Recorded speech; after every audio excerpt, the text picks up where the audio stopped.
What we have here is an apartment complex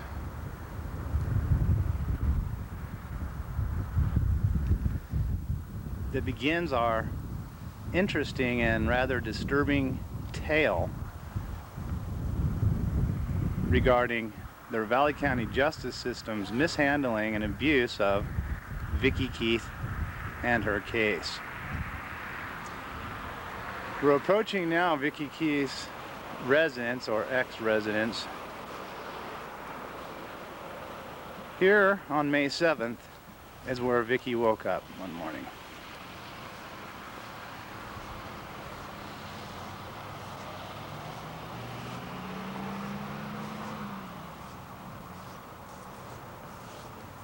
This is her front door, or was.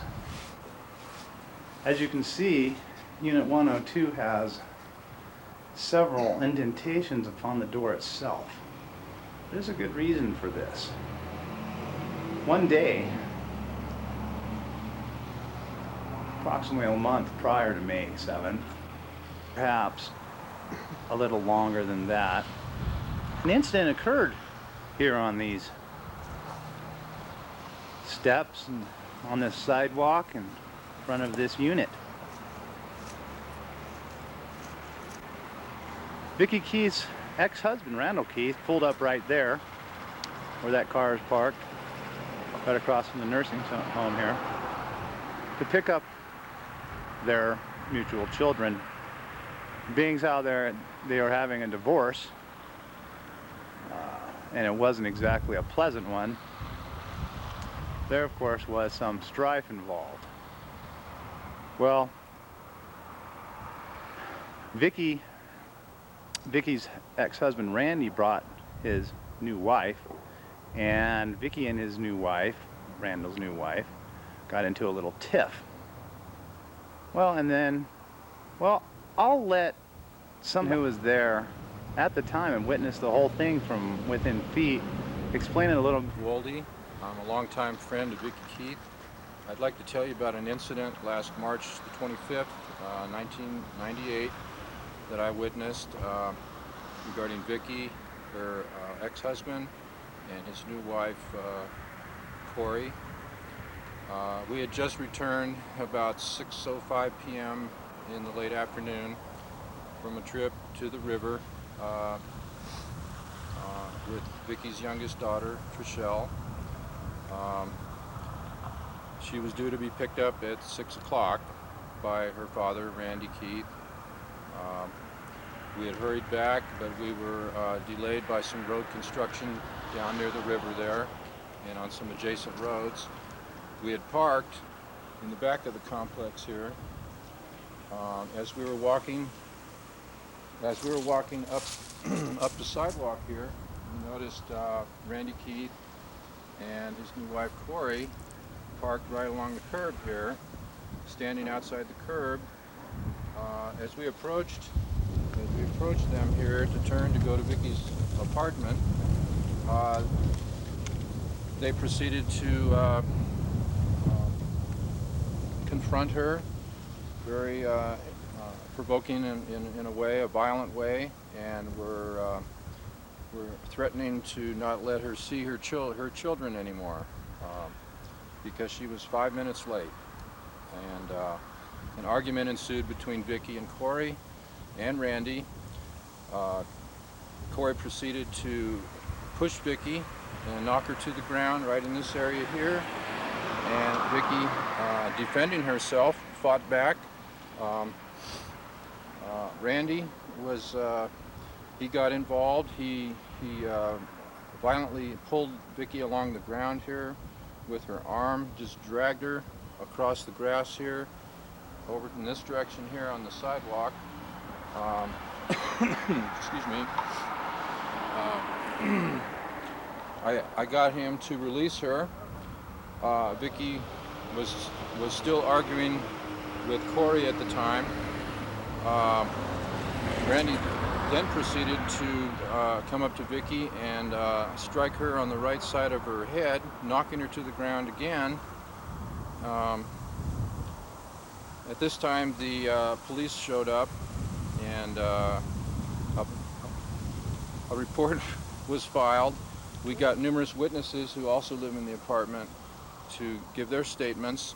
Um, Unfortunately, we tried to follow up on it with the city attorney and then the county attorney's office, and after what they said was an investigation, they decided not to file charges against Excuse me, Randy. Mr. Wolde. Now, when you say this city and county attorney's office, you do mean a deputy county attorney, Michael Reardon, and county attorney, George Korn. Yes. Okay. Plus, at the city level, it was Mr. Jim Haynes, who, by the way, is or was formerly a private attorney of Vicki's ex-husband, Randy Keith, the individual I just mentioned who had assaulted her at least a couple times here in my presence. This really is a small town, isn't it, Mr. Wolde? Yes, there appears to be a big issue of conflict of interest and abuse of power here in this incident alone, and I'm sure it's not an isolated incident. So now, when Vicki was struck by her ex-husband and then knocked subsequently to the ground, she was. Did she go to the hospital after that, or? Yes, she did. I took her a short distance to the Marcus Daly emergency room there, I see. and they treated her very badly there, I'm sorry to say. She was not given the care and the attention that she deserved in this matter. I don't really understand why. Now, Marcus Daly Community Hospital is just right across the street from here, isn't it? Yes, it is. I believe that would be it right there. That's correct. That's correct. As we get some focus in on this, there. Yeah. Kitty Corner, and right directly across the street, the community hospital is where she was taken. Relatively short distance. That's always nice. This, by the way, isn't the first incident of Vicki being assaulted by her ex-husband and his new wife. I see. I, But in this particular incident, she was permanently injured. Is that not correct? yes, that's true. Yes, I'll tell you a little bit about her injuries there. She had a concussion. She had a cervical neck sprain, a very serious one that she's still suffering from. Some older injuries she suffered in an automobile accident a couple years earlier were greatly aggravated.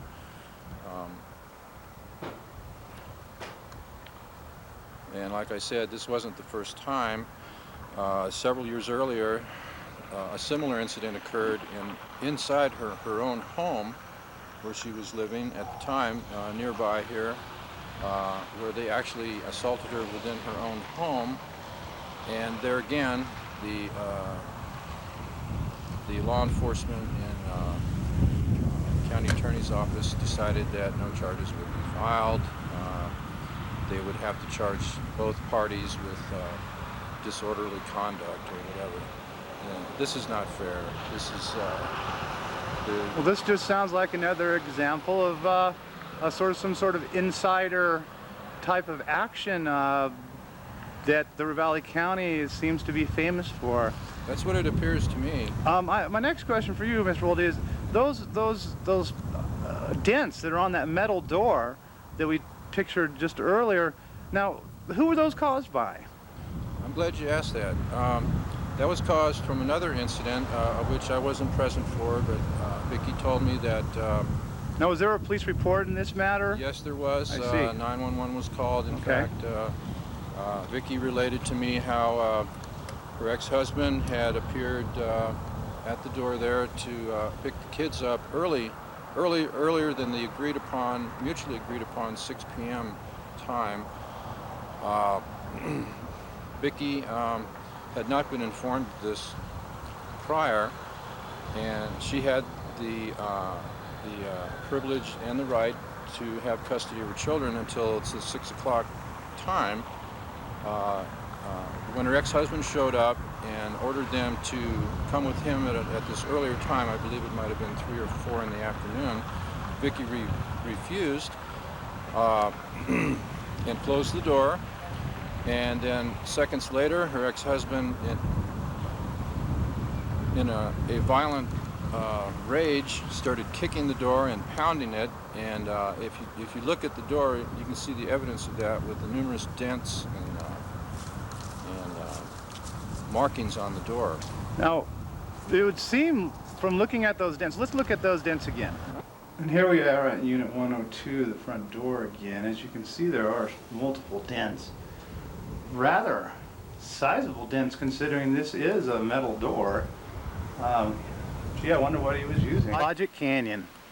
What a gorgeous spot.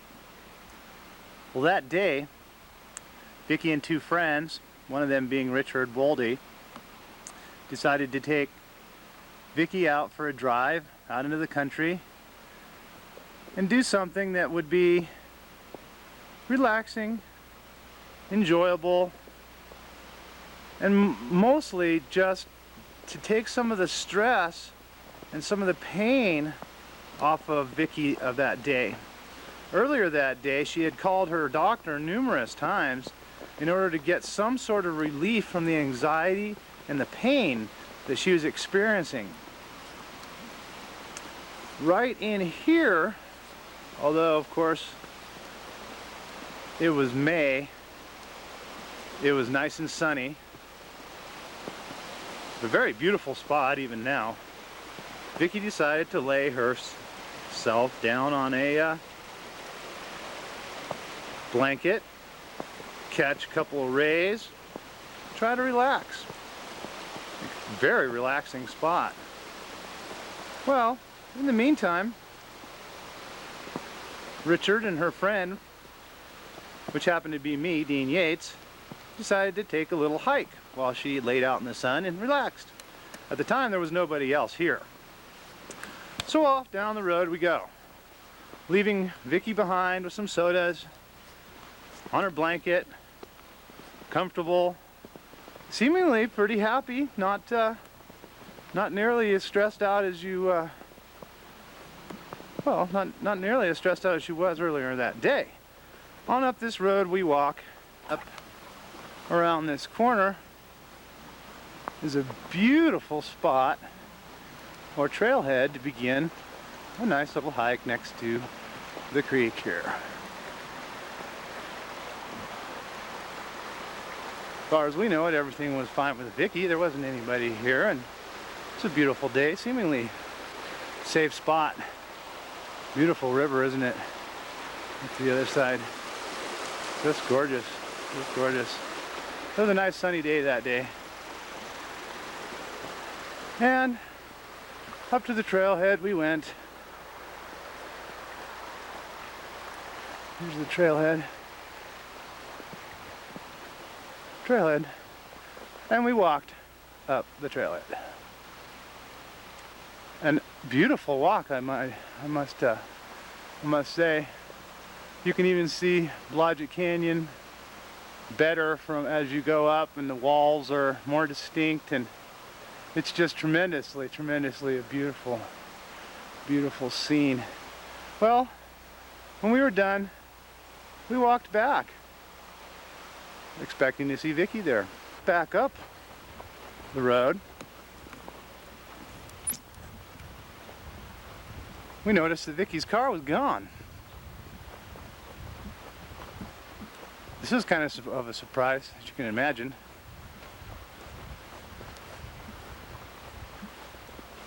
Looking around, we didn't see her parked anywhere. Well, we thought perhaps she had gone into town to maybe get some hot dogs, something like that. Maybe we would have a nice little barbecue. Well, she wasn't there. The only people that were there were some people up in this camping spot, not the people in the picture.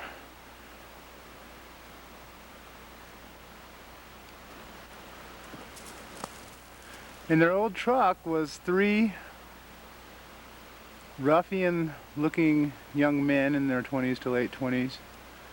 One with teeth missing, all pretty good size, all quite drunk, and all smelling of various odors that you wouldn't want to have around the house or anything by any means. asking them, we determined that she had left for some reason or another. They weren't quite clear on as to why, but she certainly wasn't here. So we walked home down this road back to, well, not to our home, but back to Vicky's home. And then we found out why it was she left. Upon arriving back to Vicky's abode, we noticed that her car was indeed here. Surprised, Richard and I went up to the house and knocked on the door and asked her what in the world was going on. That's when she explained that the three individuals, disgusting by her estimation as well, apparently tried to attack her, sexually being explicit, one of them rubbing their bodies up against hers in her hurry to get out of there after loading up her blanket and so forth. Vicky took off looking behind her, not paying exactly attention to where she was going. Ended up hitting a rock pretty hard, denting her Subaru pretty thoroughly.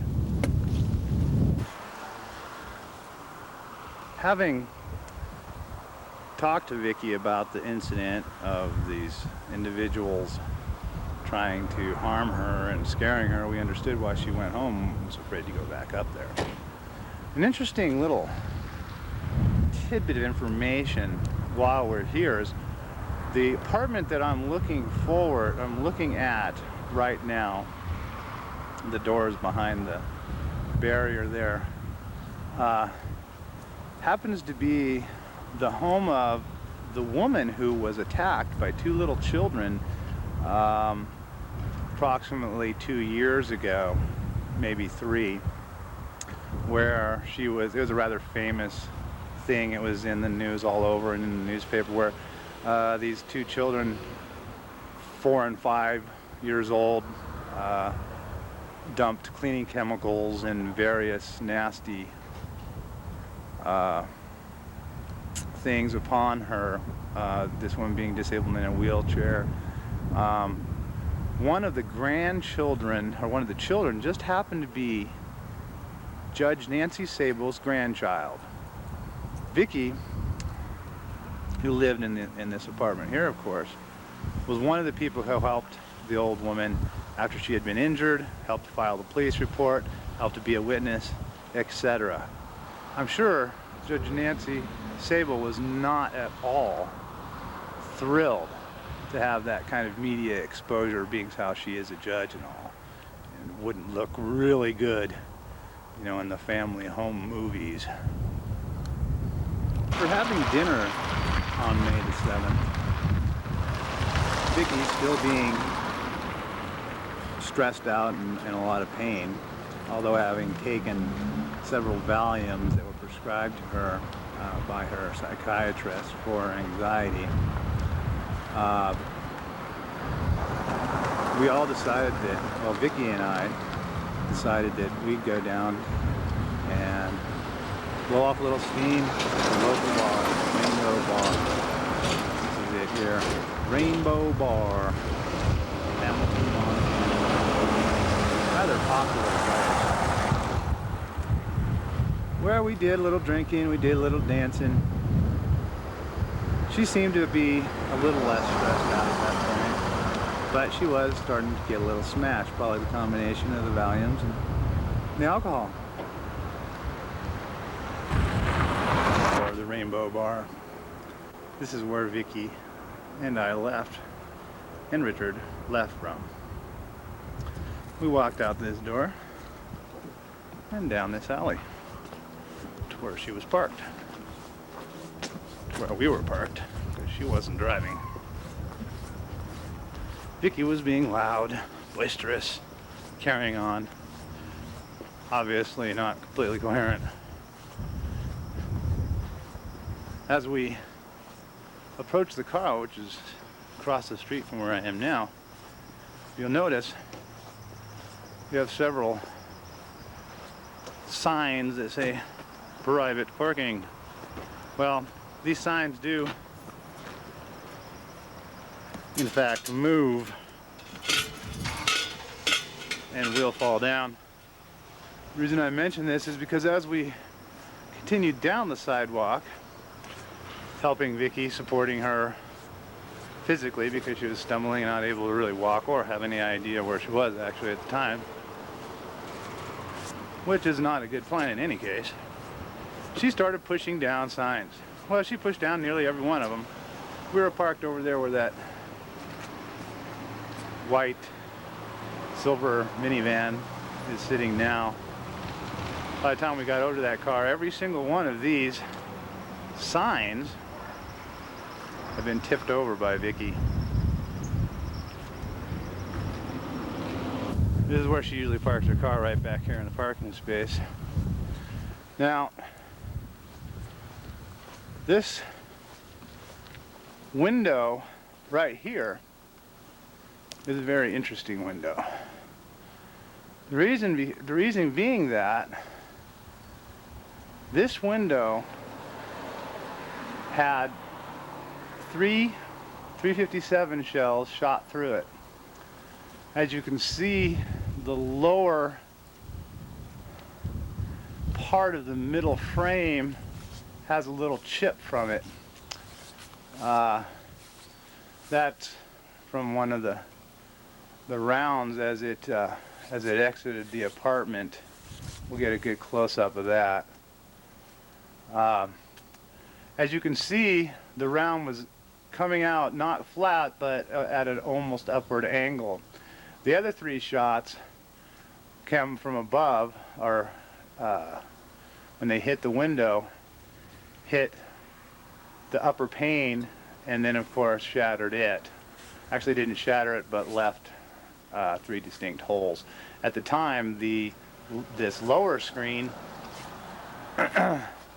was open approximately 6 inches to allow the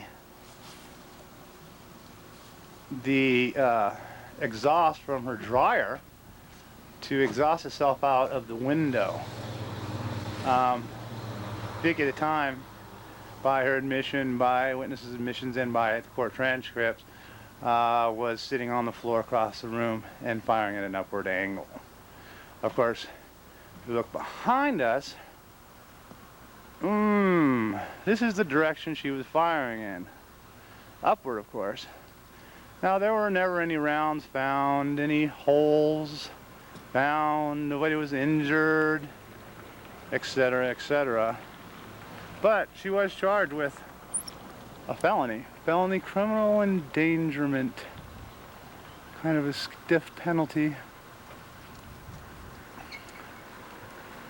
On a sad day in October of this year, Judge Jeffrey Langton sentenced Vicky Keith, 35 years old, a mother of 3 children, pregnant with her 4th, to 20 years in prison. Vicky, who has no criminal past, was charged with a felony by, quote-unquote, the people, to wit, Michael Reardon, Deputy County Attorney, for shooting a pistol through a curtain out her window. Nothing but the curtain and the window pane was damaged, and nobody was hurt. Vicky, in great physical and emotional pain, and at the time completely unaware of what she was doing, reacted in frustration, pain, and fear. She knows what she did was wrong, and is willing to accept a fair but appropriate sentence for her actions. I am appalled, as is everyone who has been aware of this incredible miscarriage of justice, and at the unfairness of the Ravalli County justice system. Mr. Reardon, your behavior in this matter was vindictive and reprehensible. Your insistence on charging Mrs. Keith with a felony was at best irresponsible, but insisting that she receive a 20-year prison sentence was a blatant misuse and abuse of your public office. The county attorney's office is supposed to represent the people in a fair and unbiased manner, and to help protect the good citizens of Ravalli County against criminals who threaten the public safety. Anyone who knows Vicky Keith knows that she is no threat to society, and what she did was a desperate cry for help, not an intentional criminal act. Although the people Michael Reardon, Deputy County Attorney, demanded she receive the harshest sentence possible. The judge suspended 15 years, which gives Vicky 5 years behind bars, a felony criminal record, and 15 years of supervised probation. How could this happen? Well, Vicky was assigned a public defender, a Mr. Donald Spadone, by Judge Nancy Sabo. Unfortunately, Mr. Spadone, public defender, was wholly inadequate as legal counsel. Unable to walk without stumbling in court, repeating himself, and forgetting dates and times, Mr. Spadone had to be corrected by Vicky herself on the due date of Vicky's unborn child when asked by Judge Langton during sentencing. It is incomprehensible this inept buffoon is allowed to continue to serve in a public capacity. Congratulations, Mr. Reardon. You succeeded in putting away a harmless, disabled, pregnant mother of 3. I hope you're quite proud of yourself. We are all entitled to equal and fair protection under the law. However, it appears, Mr. Reardon, that the people need to be protected against you and people like you who have become blinded to the needs of the community and corrupted by the power of public office. Shame on you, Mr. Deputy County Attorney. This is our official charter. Number 1, we believe public officials should be held accountable for their actions. Number 2, we believe any public official who misuses their official position for their own gain should be brought up on charges for violating the public trust. Number 3, we believe any public official who violates the public trust by abuse of power should never again serve the public in any official capacity. Number 4, because these people operate behind closed doors, it is our duty as good citizens to be vigilant and aware as possible as to how they conduct themselves while in the public trust. And number 5, we demand fair and honest representation by all public officials.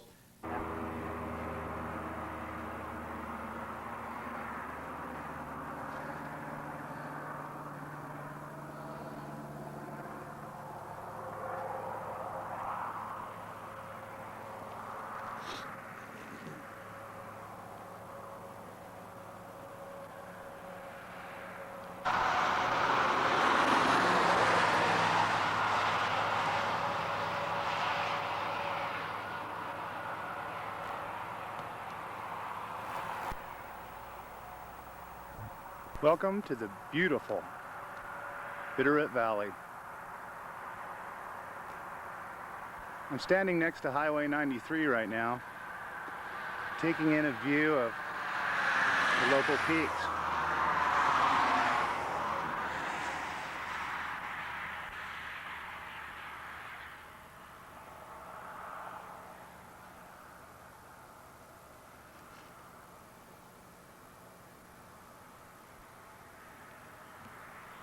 And from another angle on Highway 93, just south of Stevensville, Montana, we have another beautiful, beautiful panoramic view of some local peaks. Down below these particular peaks is a wonderful little country house. That's the barn, obviously. That's the house. In this house lived a gentleman named Dr. Winstead and his family. Family of 5 children, wife, of course. Looked pretty much the same as now, only this was several years back.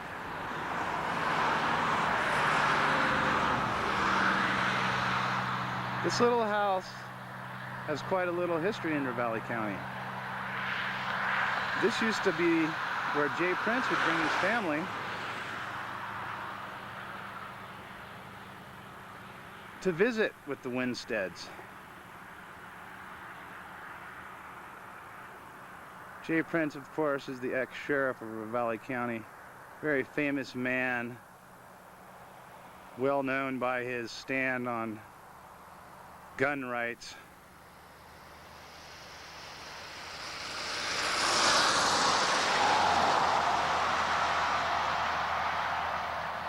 Quite the interesting little place, considering its history. The Secret Service actually raided this house for counterfeiting. Guess who was involved? Obviously the Winsteads, but Mr. J. Prince himself. That's right, surprisingly enough, Mr. J. Prince himself. Copy shop. This is a Canon color copier, similar to the one used by Dr. Gwen Winstead and Mr. J. Prince. Let me get a close-up of this for the viewers. Here we have a perfect example of a color copy. These color copiers have the ability to copy just about anything in complete and total color. In fact, they do it well enough and have done it well enough to even convince the Secret Service that a fake $100 bill was real.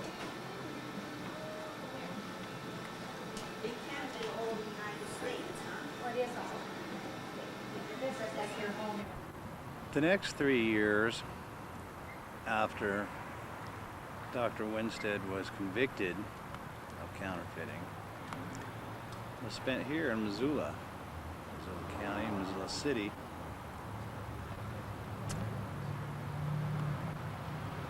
Right over here at the Missoula Pre-Release Center. Because Mr. Winstead is no public threat, because he was a reputable doctor, physician, and because this was his first offense, he didn't actually see time at Deer Lodge or anywhere else incarcerated in a prison system. However, for a good 3 years of his life, he ate his meals and slept here at the Missoula Pre-Release Center. How is J. Prince involved in all this, you might wonder? Well, as I mentioned before, J. Prince was a friend of the Winsteads, Dr. Winstead and his family, and their families used to join each other in recreational activities, etc. Sit around the house, watch TV, have each other over for dinner, that sort of thing. Quite neighborly of them. Well, apparently they hatched a plan one evening over dinner, and they decided that they would use one of those Canon color copiers, and they would go ahead and make a whole bunch of really good looking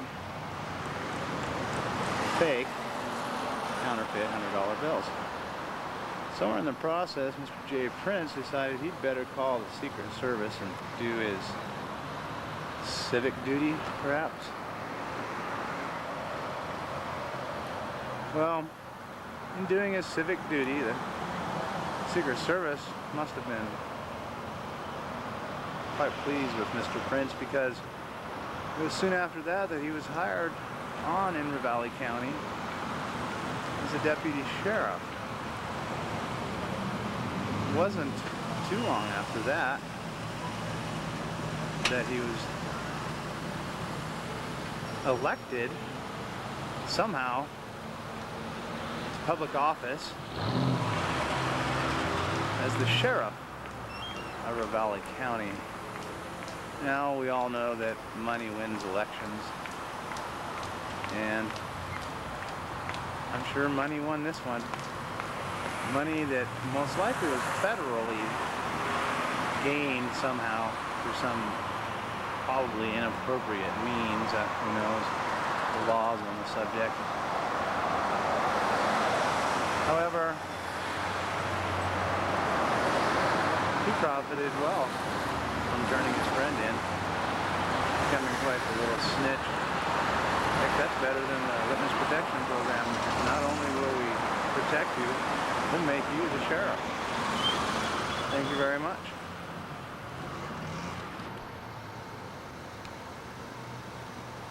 Three and a half years here. Well, for counterfeiting, probably a just sentence.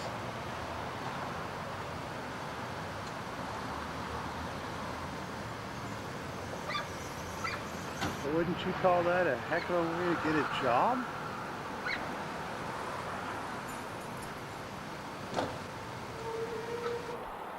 You may be wondering what the Winstead family, the wife and 5 kids, were doing in the meantime. That is, while the breadwinner, while Dr. Winstead was, for all practical purposes, behind bars. Well, after living in the small house in Valley County and being ostracized at school, the children at school, and basically by everyone in the community, or everywhere in the community, by practically everyone they knew in the community, the Winsteads decided they'd move. Well, they moved here.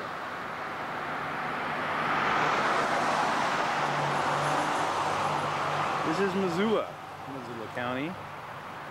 This is South 5th West. This is the house they lived in for some time. Place to live, had enough room for the family, and if the biggest and best feature is that it's not in Ravalli County, it's in Missoula. The kids, of course, were uprooted and put into new schools. It was quite the trying time. Well, this intrepid reporter happened to be the one who was the Mr. Belvedere, if you'll excuse the term, of the situation, in that I took care of the family, made sure the kids got off to school, cooked, and did whatever else things that were required of me here around the house. It wasn't a bad time. It's a very nice family. And we were able to see Mr. Winstead occasionally, thanks to the way the laws are structured with pre-release.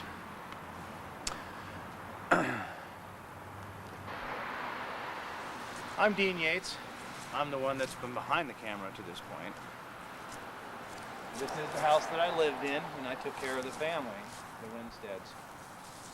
It was a rather, like I said, a rather pleasant time. I'm on Russell Street in Missoula. This sign at Opportunity Resources, as you can see, says, "Keeping the cat in the bag is easier than putting it back in." I suppose that's true to an extent.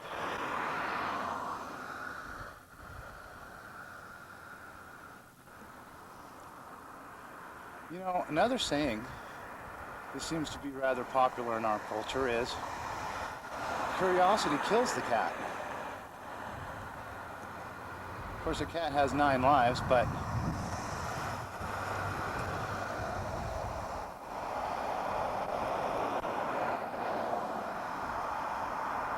it apparently kills that cat. Speaking of cats, here's one, downtown parking garage, Missoula. Ouch. Here, kitty, kitty, kitty. Looks like he kind of took a crash into the snow, didn't he?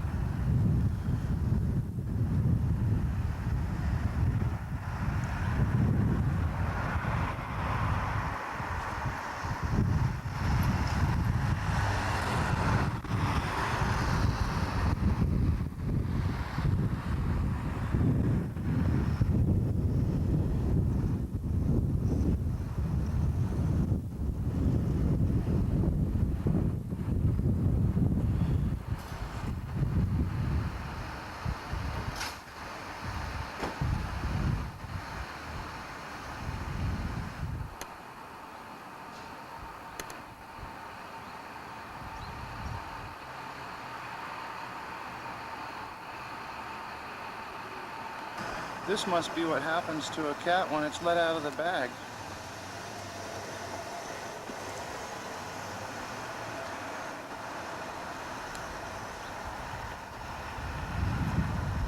This must be what happens to a cat when it's let out of the bag.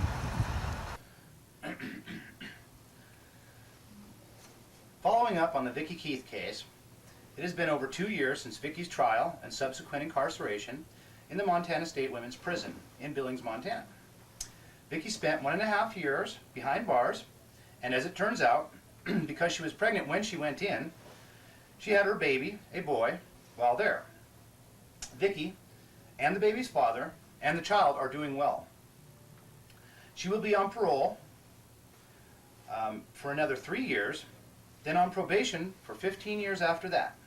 As a note, Deputy County Attorney Michael Reardon is no longer employed with the county. Why he left, I don't know, but my guess is he went into private practice. It certainly pays better.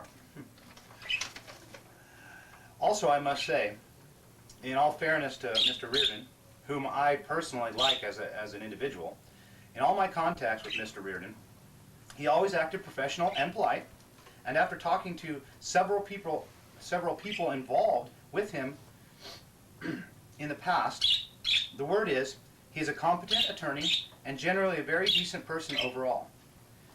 He just had to follow orders.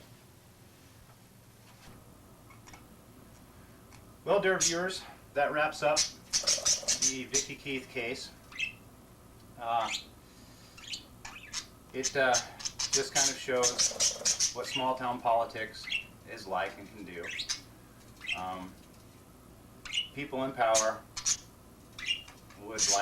do like to maintain their power, and as we all know, power corrupts, and absolute power corrupts absolutely, as the saying goes. While I'm here in front of you and I'm filming, I'd just like to remind you that anyone at all in this community has access to the same cameras that I do, to the same kind of support that MCAT provides for a nominal fee. The yearly membership fee is only $20. It's a little more added expense. I believe it's $15 per class for a whole wide range of classes, for production, for filming, editing. MCAT provides almost unlimited support and help. If you film something, they'll guarantee to put it on. It doesn't have to be about anything, or it can be about anything that you'd like it to be about. You can film anything in the community, anything around the community.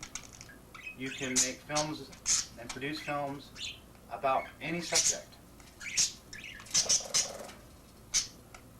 As you know, if you've watched MCAT, and as you are now, that there are a wide range of subjects, right? Wide range of topics that are covered by a wide range of individuals, various groups and various single individuals. Get out there. Provide the community and yourself with some very productive and constructive time of yours. It's a community service, and it can be self-serving. It doesn't really matter.